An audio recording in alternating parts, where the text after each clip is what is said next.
Good morning, beloveds. Oh, it is Sunday morning, and I'm a little tired because I went to see a play last night. And I went to see a play called She Kills Monsters, and it was an interesting play. It was written in 2011. And it is a young woman who plays a D&D game that her sister wrote.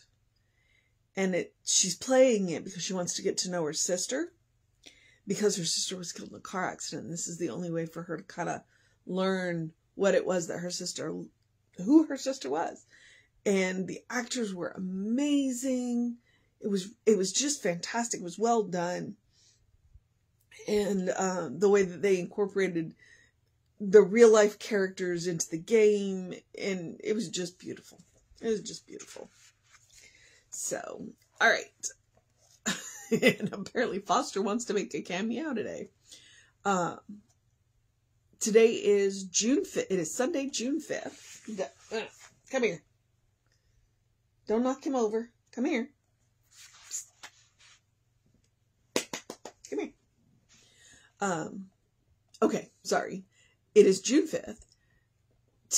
Our title is Mind is What Matters, a Lesson on Treatment. Oh, and we have 3 quotes today. Delight thyself in the Lord, and God shall give thee the desires of thine heart. And that is Psalm 37, line 4. Our next quote is, the student should take time every day to see their life as they wish it to be, to make a mental picture of their ideal. And that is The Science of Mind, page 271. And then the last quote, which should tell us that this is Craig Carter, because he always likes to do 3 quotes. There should be no differences in our practice between what we say and what it does, between saying right action and the right action that results. And that is Ernest Holmes, a lecture from 1959. So, would you settle down? Huh? Would you settle down? Okay. A great many things can be said of the way Science of Mind works to accomplish healing or the changing of conditions. But the simplest statement we might offer is that in the mind-body relationship, mind is what matters. That is, the mind first conceives, and then the body produces thought. Then the body produces. Thought precedes form. At the level of our daily experience, this principle can be stated as follows. What the mind believes and the soul accepts, the body will manifest. Then we say, and when we say body, we mean all outer manifestations, including physical health, personal relationships, finances, and all our other affairs. Once we recognize this mind-body relationship and accept the principle involved, we can go to work on using the principle in connection with our needs and desires. To do so, we employ a method referred to as spiritual mind treatment, which is simplicity itself. We affirm our belief in God, we claim our oneness with God, we declare the present truth of or reality of whatever is needed, and believing that the fulfillment of our need is natural and good, harming nobody, we know that need is now fulfilled in mind and will manifest in form. Giving thanks, we then release the treatment. Let us start using this technique today. With practice, our own inner self will teach us how to become more and more proficient at it. I recognize the presence of God in and through everything, including myself. I know that with God, all good is possible. I declare right now that divine protection and guidance are always with me. My work prospers. I am successful. Gratefully, I release this treatment for the expansion of divine good in my business affairs. And like I said, it's CC, so it's Craig Carter. Would you stop? Foster. Okay. It's either that or get down. Go on. So what is mind? What mind is what matters. And I'm actually reading an article from the Reader's Digest, and it's talking about how chronic anxiety affects the physical body. Literally affects the physical body, because it spikes cortisol and it spikes adrenaline and it suppresses the immune system and the digestion and the reproductive system. And you wonder why every person that you know that is mildly anxious always has digestive issues. There is literally a mind and body connection. And that is what he is talking about. And that is how the science of mind treatment works, because it works on that mind and body connection. Whatever we believe and can accept, and he said it in there, our mind has to accept it and our soul has to accept it, then it can manifest in form.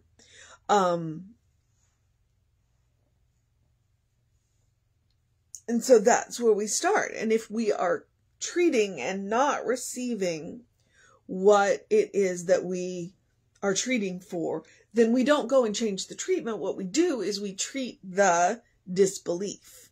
It's like you never do the same treatment twice, because if the first treatment doesn't work, then what you do is you treat your disbelief in the first treatment. You tweak what it is that you are leaning on. Now, that being said, I'm going to remind you that sometimes what we are treating for, please leave his ear alone, what we are treating for, what the results are may not look like what we expect. And this is where we have to have the hard conversation about treating for healing. Okay? Because sometimes what we call, when we treat for healing, sometimes the healing looks like what we call death. And it's hard for us to accept death as a healing, but it can go a long way towards, I don't know. And I know what I'm trying to say. I'm just taking the, it's not the mystery out of death. I want to say it's taking the sting out of death, but I don't think that's quite what I mean. To recognize death as a healing, to take some of the fear out of death, to recognize that it is a healing, because these material bodies aren't meant to last forever. And so, do not think that if you are treating a condition of the body that is not getting better according to the material view, that you are failing. Because it just means that you're meant for other things. That your time here, whatever it is that you came here to learn, is done. And you are moving on. And I'm saying this because it needs to be said, because people get weird about, well, I'm treating for this condition, whatever it is, to go away, and it's not going away. And it does, and I'm taking it to the extreme example, obviously. But I have a friend who lives with, well, actually I have lots of friends that live with conditions that, you know, they just, like, I I have a couple of people that I know that have MS, and they live with these conditions, and it's a learning curve. It is a learning curve. And you want to treat your way out of it, and you want to take all these pills. And sometimes, you know, so sometimes that is the treatment, is to manage what is going on. And to accept that. And I'm not making sense anymore, so I'm going to stop. I know what I'm talking about from a certain level because I manage a chronic condition. I do. And I manage it usually pretty well, and then sometimes I don't. And when I don't, when I treat for that chronic condition, I don't treat for it to go away. But I treat to know what it is that I need to do to put it back into manageable levels. Okay? If I was a hardball metaphysician, maybe I would treat for it to go away. But, and then we deal with the examples of our beloved Reverend Marcia, whose memorial is coming up, who had a condition. A chronic condition, so which none of us knew because she was such a health nut. And she treated to know who she was. She always knew who she was. She was very strong in who she was. Would you stop? Yes, you're being a brat. And she took very good care of herself until she was called home. Or called into the next experience that you can have. So when you are treating, especially if you are treating for a health condition, a chronic condition, and I'm going to use the quote unquote terminal condition because, you know, doctors aren't God. They don't know. And you don't seem to be seeing what we would call in the material an improvement. You know, it has nothing to do with your belief, the power of your belief, what you can accept, your mind, any of that. So don't blame yourself on that, okay? It's called a spiritual bypass, and nobody needs that. And it will simply make what you are dealing with harder, okay? And there we are. It's supposed to be a lesson on treatment. We've beaten treatment to death, so I took another track today to remind you that sometimes the answers we get are not the ones we expect. And we just go from there. Okay. All right. So, mind is what matters, a lesson on treatment. Delight thyself in the Lord, and the Lord shall give thee the desires of thine heart. That is Psalm 37:4. Apparently, I need to go look up Psalm 34. The student should make time every day to see their life as they wish it to be, to make a mental picture of their ideal. Science of Mind 271. And that is true. Envision the life you want to live. Do that every day. That is that's why you do spiritual practice every day. You envision the life you want to live, with the understanding that the life you want to live may not be here. And it could require great changes on your part. Okay. And then the last one is from the Ernest Holmes lecture from 1959. My allergies must be bothering me because I'm having trouble seeing today. There should be no difference in our practice between what we say and what it does, between saying right action and the right action that results. I don't know what to do with that. I would like to see that one in context. Okay. A great many things can be said about the way science of mind works to accomplish healing or the changing of conditions. Now, I like that he says the healing or the changing of conditions, okay? And I missed that the first time through because we get funny ideas about what healing is, and sometimes it's simply a changing of conditions, i.e., like I said about the chronic conditions, is we manage them. We manage them. And sometimes we manage them very well, and other times we don't. I'm just talking about me and personal.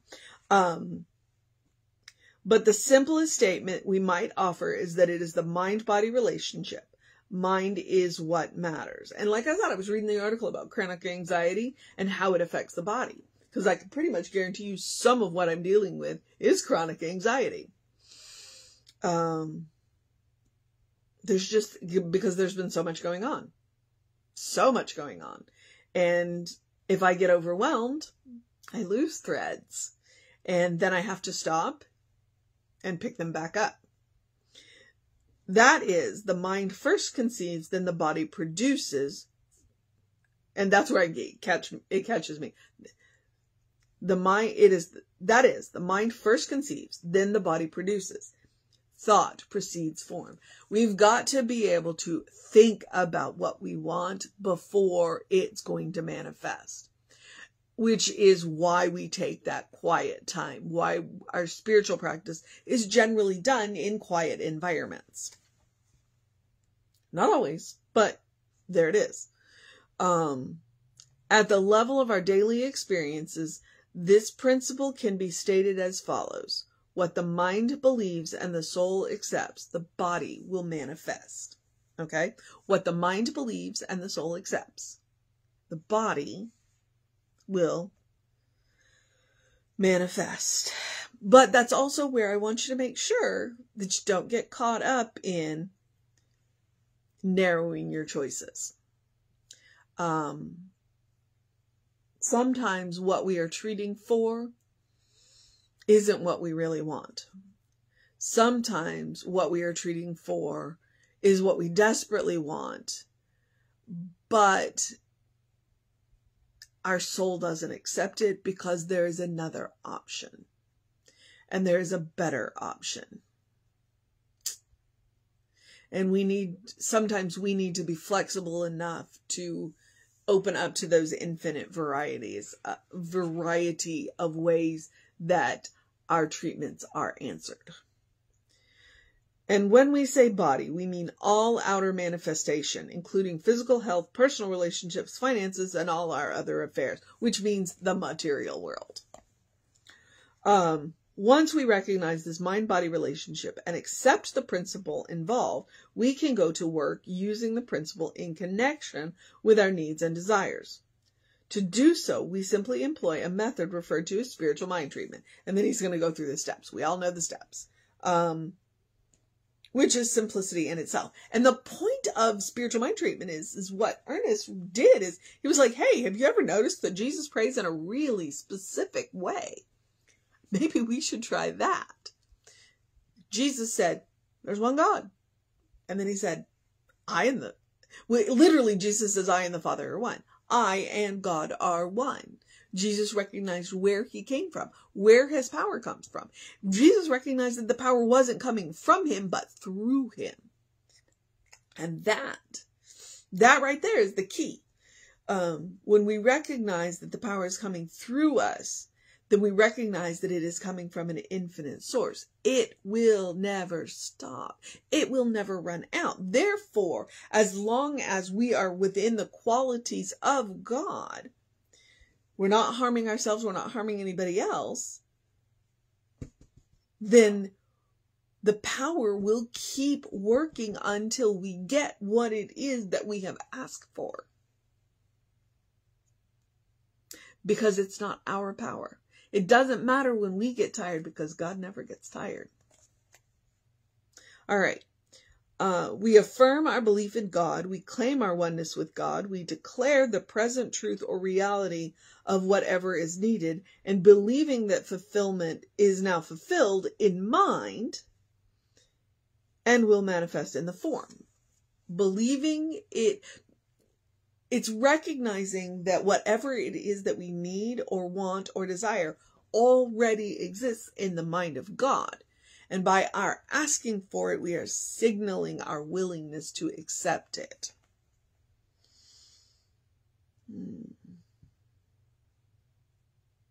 Giving thanks, we then release the treatment. We start using this technique today. Let us start using this technique today. With practice, our own inner self will teach us how to become more and more proficient at it. And then he includes a beautiful treatment at the end. I recognize the power of God in and through everything, including myself. I know that with God, all good is possible. I declare right now that the divine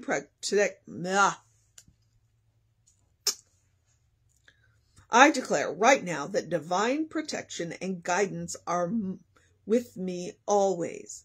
My work prospers. I am successful. Gratefully, I release this treatment for the expansion of the divine good in my business affairs. All right, so that's Craig Carter. We talk about treatment because it is the cornerstone of, it's why we were founded. Because Ernest was, in reading all this literature, Ernest went, hey, have you noticed? And founded a philosophy around it. I think that's one of the things with Science of Mind. I know we call ourselves a religion because it's just easier.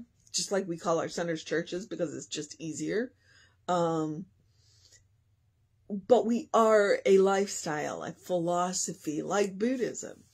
You know, Buddhism says you can practice any religion you want, but here's a way of life. That's what Science of Mind is. Science of Mind is a way of life. It's not just, you know, that's why we call ourselves Centers for Spiritual Living. It's about a lifestyle. And cornerstone to our lifestyle is spiritual mind treatment. The recognition of the mind-body connection, which is why we do crazy things like, you know, we're interested in quantum physics and we're interested in what other religions say because we understand nobody has all of the truth. Everybody has a part of it. So, all right. Just watched my cat walk out of the air after tussling with Foster this entire time. Okay. So the mission today, he gave you the mission today. Let us start today. Let us start today in using this spiritual mind treatment. It's the whole point of coming into Science of Mind is to teach you this technique and let you take it out into your world, into your, you know, and use it. All right. That's the mission, to use the technique. The other mission, as always, is to do something loving for yourself, do something kind for yourself, do something compassionate for yourself. Whatever it looks like. Big, small, doesn't matter. Point is to practice upon yourself. You deserve your own love. You deserve your own kindness. You deserve your own compassion. So, start there. Okay. I also encourage you, as I always do, to do something to engage your mind and your body. Unless it is your day of rest, because everybody should have one. Sunday is my physical day of rest. I encourage you to drink plenty of water, get that early in your day light, reset those hormones, and to open the windows of your soul. Allow the breath of heaven to remind you, you do live in heaven right here, right now. It's all around you, all the time. Okay. We are going to have an amazing 11 o'clock service for you very soon. Yeah, I need to get off this and go eat breakfast so that I can get there and help with that.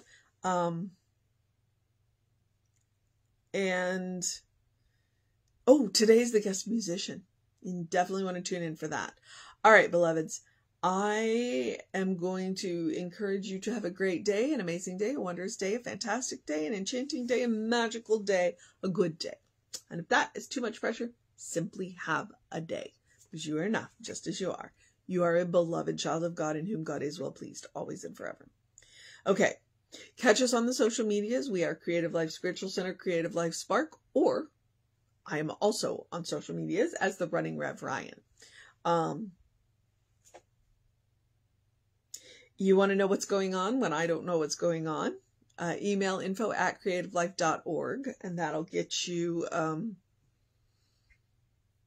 onto the Constant Contact, so you know what's going on when I don't. And because there's a lot coming up in over the summer. I mean, we're not taking the summer off. We'll be busy. And join us here at 11 for the service, around 5 p.m. for Reverend David, and I'll be back with you at 9 a.m. All right, beloveds, take care of yourself. Know that you are loved, and I will see you next time.